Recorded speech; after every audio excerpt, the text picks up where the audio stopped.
वो है geography. Geography का पहला लेक्चर है और इसमें हम लोग पूरा ज्योग्राफी पढ़ेंगे, ठीक है। तो यहाँ से भी निश्चित तौर पे 10 प्रश्न बीपीएससी में भी पूछे जाते हैं, साथ साथ अन्य एग्जाम में भी ज्योग्राफी के बहुत सारे प्रश्न पूछे जाते हैं। तो आज यह आपका पहला टॉपिक है, तो इसको आप लोग अच्छे से समझने का प्रयास कीजिए और जो भी वीडियो आए उसको लगातार देखेंगे, जिससे कि आपका सिलसिलेवार देखने से ही आपका ज्योग्राफी का कॉन्सेप्ट बनेगा। इसीलिए यह जो टॉपिक है ज्योग्राफी का, जो भूगोल पहला चैप्टर है, उसको आप लोग समझने का प्रयास कीजिए और यहाँ से निश्चित तौर पे प्रश्न पूछे जाते हैं। तो सबसे पहले हम लोग आज जानेंगे कि भूगोल कहते किसको हैं। तो भूगोल दो शब्द से मिलकर बना है, एक भू और दूसरा गोल, यानी पृथ्वी गोल है। शुरुआत में सिर्फ पृथ्वी का अध्ययन ही भूगोल के अंतर्गत पढ़ाया जाता था, लेकिन आगे चल करके इसका क्या हुआ कि विषय का स्वरूप जो है चेंज हुआ और अभी आप केवल पृथ्वी ही नहीं वरन पूरे विश्व, पूरा वर्ल्ड, पूरा आप ब्रह्मांड कह सकते हैं कि इसके अंतर्गत पढ़ाया जाता है। साथ साथ मानविकी भूगोल भी इसमें पढ़ाया जाता है, ठीक है। तो यहाँ पर इसका जो है समय के साथ ही परिवर्तन हुआ इसके अध्ययन में। सबसे पहला यहाँ लिखा हुआ भूगोल एक क्या है, विकासशील विज्ञान है और इसका अध्ययन पृथ्वी के उत्पत्ति के साथ ही प्रारंभ हो गया था और इसका स्वरूप और उद्देश्य जो है वो समय परिवर्तन के साथ परिवर्तित होते रहे हैं। तो ये बात आप याद रखेंगे, जो भूगोल है यह जब पृथ्वी बनी और जब मानव सभ्यता का विकास हुआ तभी से इस पर लोग चिंतन मनन करने लगे, लेकिन धीरे धीरे इसका क्या हुआ कि स्वरूप में विस्तार आया और अभी बहुत व्यापक रूप में हम लोग ज्योग्राफी को पढ़ते हैं। जो भूगोल है वो दो शब्द से मिलकर के बना है, एक पहला आपका जियो और दूसरा क्या है आपका ग्राफी, जो कि लैटिन शब्द है जियो और ग्राफी। यानी जियो का अर्थ होता है पृथ्वी और ग्राफी का अर्थ होता है वर्णन, यानी पृथ्वी का वर्णन करना ही ज्योग्राफी कहलाता था, लेकिन वर्तमान में इसमें और भी आयाम जुड़ चुके हैं।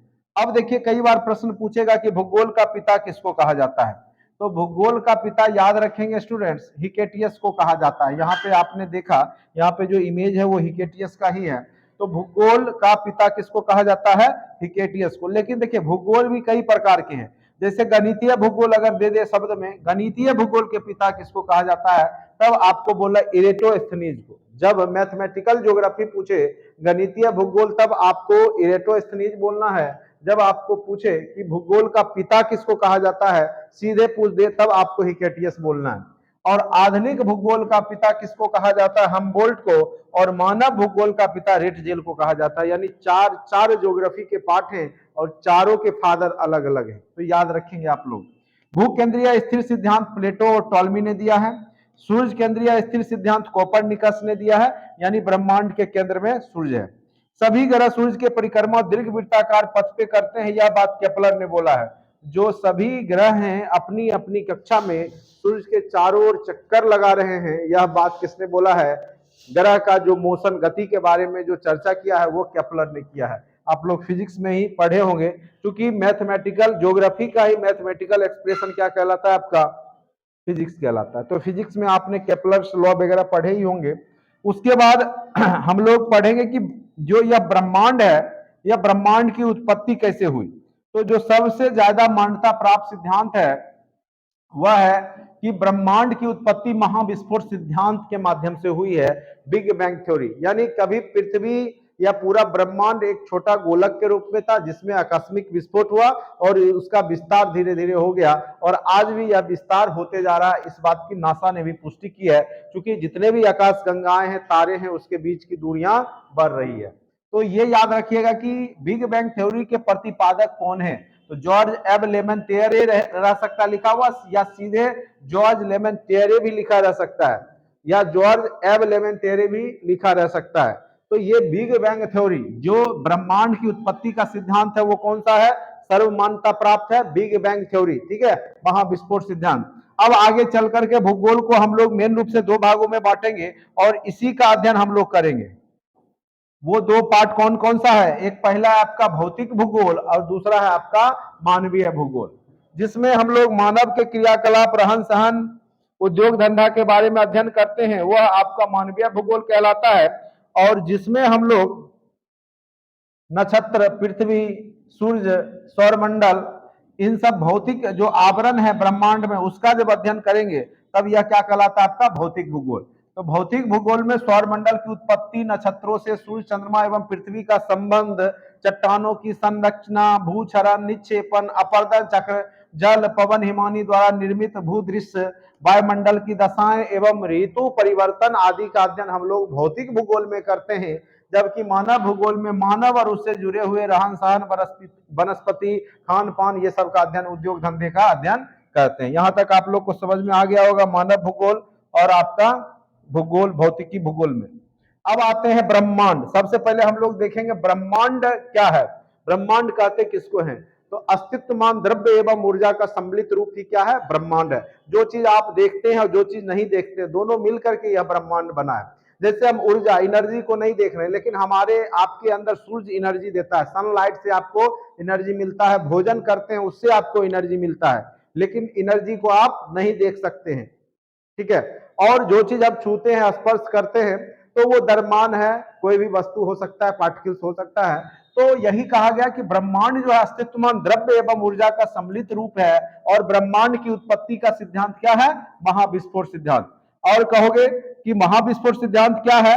तो महाविस्फोट सिद्धांत देखिए क्या है, आरंभ में वे सभी पदार्थ जिससे ब्रह्मांड बना है अति छोटे गोलक एकांकी परमाणु के रूप में एक स्थान पर स्थित था, जिनका आयतन अत्यधिक सूक्ष्म और तापमान एवं घनत्व अनंत था। अत्यधिक संकेंद्रण के कारण उसमें आकस्मिक विस्फोट हुआ और वही बिग बैंग या महाविस्फोट कहलाया। और इस बात का एक रिसर्च में भी साबित किया गया था। ब्रह्मांड के रहस्यों को जानने के लिए European centre for nuclear research द्वारा जेनेवा में LHC, जिसको लॉर्ड हैडन कोलाइड कहा गया, ऐतिहासिक महाप्रयोग, एक बार सुने होंगे 2012 में बोला जा रहा था कि दुनिया खत्म हो जाएगी, क्योंकि यही प्रयोग होने वाला था, ठीक है। प्रयोग किया गया, इसमें प्रोटॉन बीमों को लगभग प्रकाश की गति से टकराया गया और हिग्स बोसोन के निर्माण का प्रयास किया गया। और वैज्ञानिक का मानना है कि यही गॉड पार्टिकल्स है, हिग्स बोसोन, और इसी से पूरे संसार की उत्पत्ति हुई है। तो वैज्ञानिक का मानना है कि पार्टिकल के नाम से जाना जाने वाला हिग्स बोसोन में ही ब्रह्मांड के रहस्य छिपे हैं। और ब्रह्मांड में अनुमानतः कितने अरब आकाशगंगाएं हैं? 100 अरब आकाशगंगाएं हैं। और आपको पता होगा कि एक आकाशगंगा में 100 अरब तारे हैं। अब सोच सकते हैं कि ब्रह्मांड कितना बड़ा है, और सूर्य भी उसमें से एक तारा है, यानी पूरे ब्रह्मांड में अरबों, 100 अरब आकाशगंगा है, और एक आकाशगंगा में 100 अरब तारा है, और उसमें से भी सूर्य एक तारा है। यानी आप ब्रह्मांड के एक कण पे निवास करते हैं, इतना विशाल बड़ा आपका ब्रह्मांड है, ठीक है। और हमारे जो पृथ्वी या सूर्य जिस आकाशगंगा में है उसको हम मंदाकिनी कहते हैं, या उसको मिल्की वे कहा जाता है, या गैलेक्सी, जो भी कहे। यह सर्पिलाकार है। किस प्रकार का है यह? तो सर्पिलाकार है, सांप के आकार का। जैसे सांप इस प्रकार का रहता है, तो उसी प्रकार से ये है आपका जो आपका आकाशगंगा है, कैसा है? सर्पिलाकार है।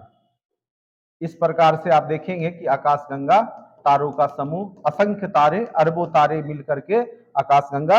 और आकाशगंगा में कुछ तारे बन भी रहे होते हैं, कुछ तारे समाप्त भी हो रहे होते हैं। सबका एक आयु पीरियड होता है। तारा भी, जैसे सूर्य भी एक तारा है, तो उसकी आयु 5 अरब साल है। 5 अरब साल में वो स्वतः खत्म हो जाएगा, ठीक है, उसका भी बैटरी लो हो जाएगा। तो कहने का अर्थ है जब वो खत्म हो जाएगा तो पृथ्वी वगैरह जीव जंतु सब खत्म हो जाएंगे, ठीक है। तो एक आयु है, हर एक चीज का एक आयु है। हमारा आपका भी एक आयु है 60 साल। उसी प्रकार से 60-70 साल जो भी कहिए। अब आते हैं हम लोग नेक्स्ट टॉपिक जो है आपका सौर मंडल। सौर मंडल, तो सौर मंडल सिंपल सा आप लोग बचपन से पढ़ते आते हैं। सूर्य और उसके जो 8 ग्रह जो समूह मिलकर के एक वृत्ताकार पथ पे चक्कर लगाते हैं, वही क्या है? आपका सौर मंडल है। तो सौर मंडल में मेन रूप से आपके ग्रह है और सूर्य है, साथ साथ उपग्रह है, कुछ उल्का पिंड वगैरह है। तो वही चीज का सम्मिलित रूप क्या कहलाता है? आपका सौर मंडल। सूर्य और उसके जो भी ग्रह है, यहां देखिए हमारे सौर मंडल में सूर्य, ग्रह, उपग्रह, तारे और उल्का पिंड शामिल है। उल्का पिंड भी है। सौर मंडल के केंद्र में कौन स्थित है? तो सूर्य स्थित है। और सौर मंडल के ग्रहों की संख्या कितनी है? 8। पहले 9 था, लेकिन अब कितना है? 8 है। बुध, शुक्र, पृथ्वी, मंगल, बृहस्पति, शनि, अरुण, वरुण, ये सभी क्या हैं? सूर्य के चारों ओर चक्कर लगाते हैं अंडाकार पथ पे, ठीक है। तो ये सब सौर मंडल के ही पार्ट है। अब थोड़ा सा मैं आपको सौर मंडल दिखाना चाहूंगा कि अगर सौर मंडल का इसमें इमेज होगा तो मैं दिखा दूं, लेकिन इसमें सौरमंडल नहीं है। तो चलिए मैं आपको बना करके ही दिखा देता हूं।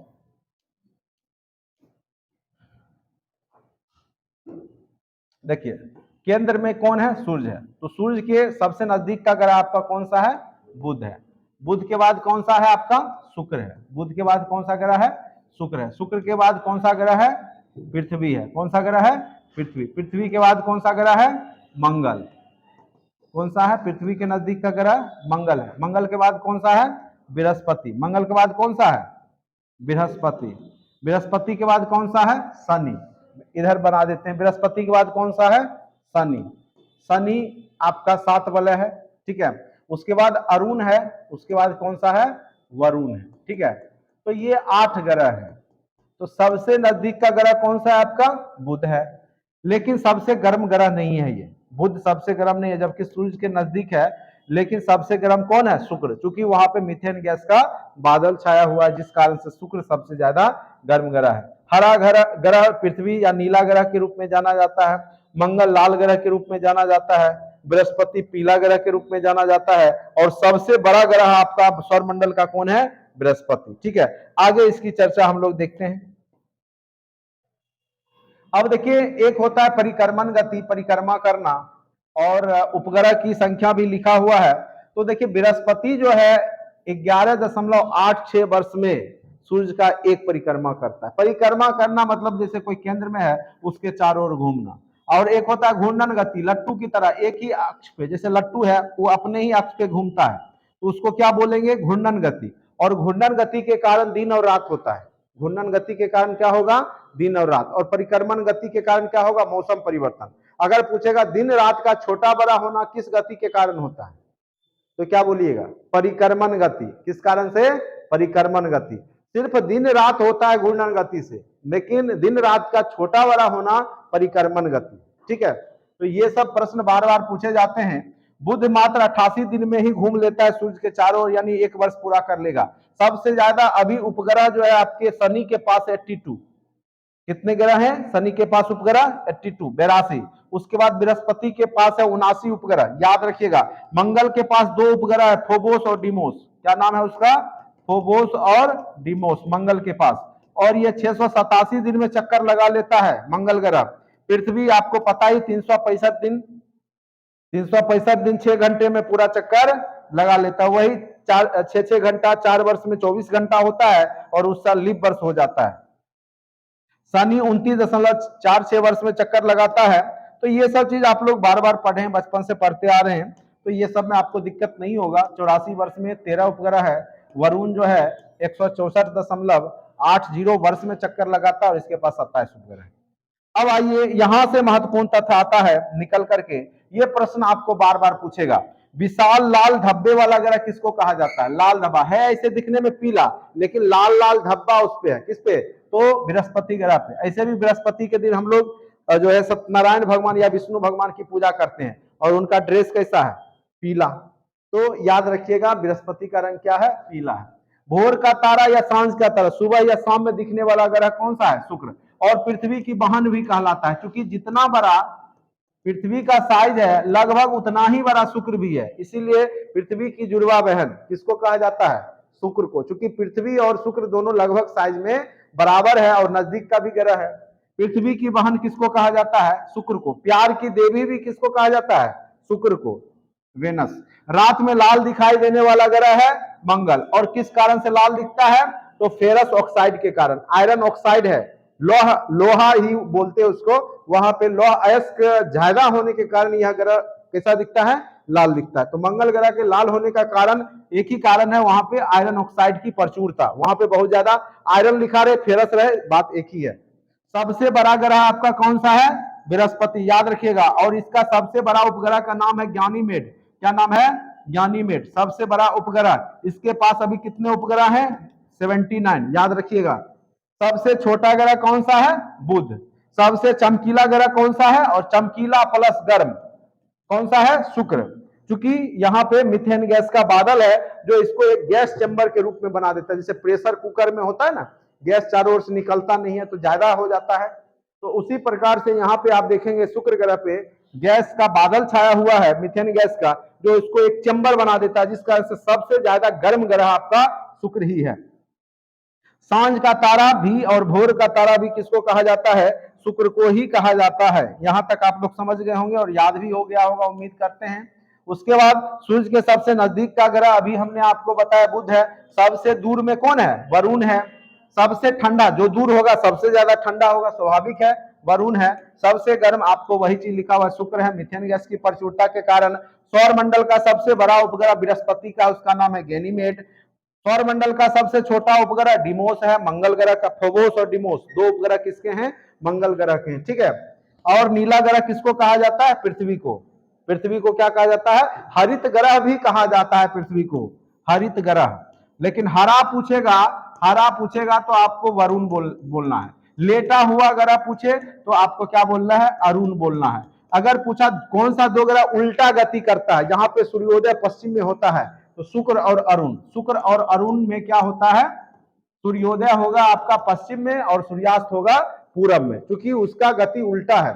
सभी ग्रह किधर से किधर घूमते हैं? सभी ग्रह पश्चिम से पूरब घूमते हैं, इसीलिए सूर्योदय पूरब में होता है। जबकि शुक्र और अरुण उल्टा घूमता है, यानी यह पूरब से पश्चिम घूमता है। शुक्र और अरुण किधर घूमता है?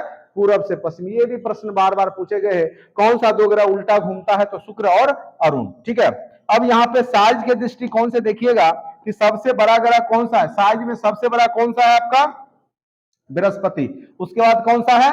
शनि। उसके बाद अरुण, वरुण, पृथ्वी 5वें नंबर का सबसे बड़ा ग्रह है। 1 2 3 4 5वें। कई बार पूछेगा पृथ्वी कितने नंबर का सबसे बड़ा ग्रह है, तो 5वें नंबर का सबसे बड़ा ग्रह है। पृथ्वी से हल्का छोटा शुक्र है, उससे छोटा मंगल है, और उससे भी छोटा कौन सा है? बुध, ठीक है। बुध ग्रह सबसे छोटा है। तो यहां तक समझ में आ गया? कोई दिक्कत भी है? सबसे छोटा कौन सा है? बुध। सबसे बड़ा कौन है? बृहस्पति। पृथ्वी कितने नंबर का है? तो सबसे बड़ा बृहस्पति, उसके बाद अरुण, वरुण, उसके बाद कौन सा है? शनि। सॉरी, अरुण वरुण के बाद पृथ्वी, उसके बाद बृहस्पति के बाद शनि, शनि के बाद अरुण वरुण, याद रखिएगा। और शनि के चारों ओर 7 वलय भी है, जो उसको उसके चारों ओर घूमते रहता है, जो उसका एक आकार देता है, एक सुंदर आकार देता है, ठीक है। और क्षुद्र ग्रह की पेटी भी है किन दो ग्रहों के बीच में? जैसे ये है आपका क्षुद्र ग्रह की पेटी, आपने पढ़ा होगा। ये जैसे ये सन है, सूर्य है, उसके बगल में कौन सा ग्रह है? बुध है। बुध के बाद कौन सा है? शुक्र है। उसके बाद कौन सा है? पृथ्वी है। पृथ्वी है। उसके बाद कौन सा है? मंगल है। तो मंगल और बृहस्पति के बीच में क्षुद्र ग्रह की क्या है? पट्टी है। मंगल और बृहस्पति के बीच में क्षुद्र ग्रह कभी ग्रह हुआ करता था, जो विस्फोट के कारण क्या हो गया? टूट गया और छोटा छोटा टुकड़ा में बटा हुआ है। तो कई बार पूछ देगा कि क्षुद्र ग्रह की पट्टी किस दो ग्रहों के बीच में है, तो याद रखिएगा मंगल और बृहस्पति। चलिए अब यहाँ पे आते हैं। पृथ्वी से सूर्य की औसत दूरी इतना है। व्यास सूर्य के बारे में है, घूर्णन अवधि दिया हुआ है 25.38 दिन। और इसमें मिश्रण क्या क्या चीज का है? हाइड्रोजन और हीलियम। सूर्य में ज्यादा मात्रा में हाइड्रोजन है और हीलियम 26.5 है, और 71% क्या है आपका? सूर्य में 71% क्या है? हाइड्रोजन। ये भी प्रश्न पूछ सकता है। और यहाँ पे नाभिकीय संलयन अभिक्रिया होता है। नाभिकीय संलयन होता है। दो नाभिक आपस में जुट करके एक बड़ा नाभिक बनाते हैं, विखंडन नहीं होता है। सूर्य में क्या होता है? नाभिकीय संलयन होता है, दो छोटे नाभिक जुड़ करके बड़े नाभिक बनते हैं। यह प्रश्न भी कई बार पूछा जा चुका है। अब यह पृथ्वी है, क्षेत्रफल वगैरह याद कर लीजिएगा अपना। 71% यहाँ पे क्या है? जल है, और 29% पाट में ही क्या है? थल है। सूर्य से दूरी इतना किलोमीटर है। यह प्रश्न बार बार पूछा गया है। सूर्य का प्रकाश पृथ्वी पर पहुंचने में कितना समय लेता है?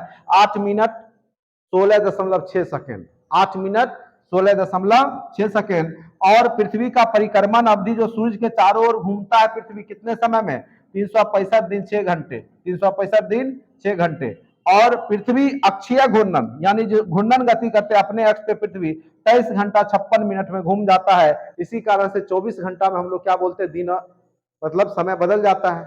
नहीं, 24 घंटा में आपका अगला दिन आ जाता है। तो कहने का अर्थ है, चूंकि पृथ्वी अपना घूर्णन 23 घंटा 56 मिनट में पूरा कर लेती है। पृथ्वी का एकमात्र उपग्रह है, वो है चंद्रमा। कौन सा उपग्रह है? चंद्रमा। यहां तक कोई दिक्कत भी है? चंद्रमा के बारे में देखिए, चंद्रमा का जो प्रकाश, ये बार बार, चंद्रमा पे वायुमंडल है नहीं है। अगर कोई वहां बोलेगा तो कोई बगल वाला सुनेगा नहीं, ठीक है। और चंद्रमा पृथ्वी के चारों ओर घूमता 27 दिन 7 घंटा में। व्यास ये सब पूछेगा नहीं कभी। चंद्रमा का प्रकाश पृथ्वी तक आने में 1.3 सेकंड लगता है। कितना लगेगा? मात्र 1.3 सेकंड। क्योंकि इसे अपना प्रकाश भी नहीं है और सूर्य के पृथ्वी के बहुत ज्यादा नजदीक है चंद्रमा, इसीलिए ज्यादा समय नहीं लगता। 1.3 सेकंड में ही इसका प्रकाश पृथ्वी तक पहुंच जाता है। अब आ जाइए बुध। सभी ग्रह के बारे में जो चीज अभी हमने चर्चा किया वही लिखा हुआ है। यह सूर्य का सबसे नजदीक का ग्रह है, सबसे छोटा ग्रह है, इसके पास कोई उपग्रह नहीं है। बुध और शुक्र के पास कोई उपग्रह नहीं है, ठीक है। सबसे विशिष्ट और चुंबकीय गुण का होना, बुध के पास लेकिन चुंबकीय मैग्नेटिक फील्ड है। ये अति महत्वपूर्ण लाइन है। यह पूछ सकता है इनमें से किस ग्रह के पास अपना मैग्नेटिक फील्ड है, चुंबकीय क्षेत्र है, वो है आपका बुध। यह सूर्य की परिक्रमा सबसे कम समय में कर लेता है, यानी मात्र 88 दिन में ही आपको हमने बताया कि बुध जो है सूर्य के चारों ओर चक्कर लगा लेता है। अब आइए पृथ्वी, शुक्र। शुक्र या पृथ्वी के निकटतम ग्रह है और यह सबसे चमकीला और गर्म ग्रह है। और किस कारण से है? तो मीथेन गैस की प्रचुरता के कारण। इसे सांझ का तारा, भोर का तारा, पृथ्वी की बहन, प्यार की देवी आदि नामों से जाना जाता है, क्योंकि ये आकार में पृथ्वी के लगभग बराबर है और यह विपरीत दिशा में पूरब से पश्चिम की ओर अपने अक्ष पर घूमता है। यह बात हमने आपको पहले ही बता दिया। दो ग्रह शुक्र और अरुण उल्टा घूमता है, यानी पूरब से पश्चिम घूमता है, बाकी ग्रह पश्चिम से पूरब घूमते हैं। तो एकदम याद रखिएगा ये सब, यही सब प्रश्न बार बार पूछे जाते हैं। बृहस्पति, यह सौरमंडल का सबसे बड़ा ग्रह है। इसका रंग क्या है? पीला है। और ज्ञानीमेड इसका सबसे बड़ा उपग्रह है। मंगल, इसे लाल ग्रह के नाम से जाना जाता है। और लाल किस कारण से है? ये फेरस ऑक्साइड या हम उसको आयरन ऑक्साइड भी कह सकते हैं। इसके दो उपग्रह है, फोबोस और डिमोस। सौरमंडल का सबसे बड़ा ज्वालामुखी ओलिपस मेसी और सौरमंडल का सबसे ऊंचा पर्वत जो है वो निक्स ओलंपिया किस ग्रह पर है? तो मंगल ग्रह पे है। अगर पूछे विश्व में सबसे ऊंची चोटी कहां पे है, तो जो धरती पे, पृथ्वी पे सबसे ऊंची चोटी जो है वो एवरेस्ट की चोटी ही है, 8,848 मीटर। लेकिन पूरे सौरमंडल में बोले तो मंगल पे है और उसका क्या नाम है? निक्स ओलंपिया, ठीक है। तो याद रखिएगा ये चीज। अगर सौरमंडल दे दे तब आपको निक्स ओलंपिया मारना है, अगर पृथ्वी दे दे तब आपको एवरेस्ट ही मारना है। अब आ जाइए शनि ग्रह। शनि को इंग्लिश में सैटर्न बोलते हैं। यह आकाश में पीले तारे के समान दिखाई देता है। इसकी विशेषता क्या है? इसके तल के चारों ओर क्या है? 7 वलय है, ठीक है। और कुल वलयों की संख्या 7 है। इसका सबसे बड़ा उपग्रह कौन सा है? इसका जो उपग्रह है वो टाइटन है। कौन सा उपग्रह है? टाइटन। अभी सबसे ज्यादा उपग्रह शनि के पास ही 82। याद रखिएगा, यह प्रश्न पूछ सकता है। सबसे ज्यादा उपग्रह किसके पास है? तो शनि के पास है और उसका नाम सबसे बड़ा उपग्रह का है टाइटन। और ज्यादा कितनी संख्या है? 82। अब आ जाइए अरुण। अरुण के बारे में जानते हैं। यह अपने अक्ष पर पूरब से पश्चिम की ओर शुक्र की तरह घूमता है, यानी एक उल्टा घूमने वाला और लेटा हुआ भी ग्रह इसी को कहते हैं। किसको? क्योंकि वो बहुत अपने अक्ष पे झुका है, जिस कारण से लेटा हुआ प्रतीत होता है। तो लेटा हुआ ग्रह किसको कहा जाता है? शुक्र को। और यह सूर्य की तरफ इतना झुका हुआ है कि लेटा हुआ दिखाई देता है। और सबसे बड़ा उपग्रह इसका टाइटेनिया है। क्या है? टाइटेनिया। तो ज्ञानीमेड बृहस्पति का, टाइटन शनि का, टाइटेनिया किसका? अरुण का। ये चीज याद रखिएगा। अब फिर नेक्स्ट आते हैं वरुण। वरुण, इसको नेपच्यून भी कहते हैं। यह हरे रंग का ग्रह है, लेकिन अगर पूछे हरित ग्रह तब पृथ्वी बोलना, और हरा ग्रह बोले तब आपको वरुण बोलना है। यह यहाँ पे अति शीतल मीथेन का बादल छाया हुआ है। इसके उपग्रह में ट्रीटोन प्रमुख है। तो वरुण का उपग्रह का नाम क्या है? ट्रीटोन। पृथ्वी, पृथ्वी यह आकार में 5वां सबसे बड़ा ग्रह है। यह नीला दिखाई देता है। यह एकमात्र ग्रह है जहां जीवन संभावना है, मतलब जीवन है, ठीक है। एकमात्र उपग्रह इसका क्या है? चंद्रमा है। एक ही ग्रह है जिसपे जीवन है, वह है पृथ्वी, जहां पे जीव जंतु पेड़ पौधे हैं, ठीक है। बाद बाकी किसी ग्रह पे नहीं है वर्तमान में। तो यहां तक आप लोग समझ गए होंगे। तो सौर मंडल का एक महत्वपूर्ण टॉपिक आपका कंप्लीट हो गया। नेक्स्ट क्लास में हम लोग देखेंगे कि पृथ्वी का परिभ्रमण गति, परिक्रमण गति, विश्वत रेखा, कर्क रेखा, देशांतर रेखा, ये सब के बारे में अच्छे से अध्ययन करेंगे। तो आज आपका सौरमंडल चैप्टर हमने अच्छे से आपको बता दिया। इससे ज्यादा प्रश्न आज तक किसी एग्जाम में पूछे नहीं गए हैं सौरमंडल से। अगर आप लोग इस नोट्स को पढ़ लेते हैं तो गारंटी के साथ एक भी प्रश्न ज्योग्राफी के जो भी हम बता रहे हैं जितना ही शॉर्ट में है उससे ज्यादा आज तक पूछे नहीं गए हैं। और आज के वीडियो लेक्चर में इतना ही। धन्यवाद।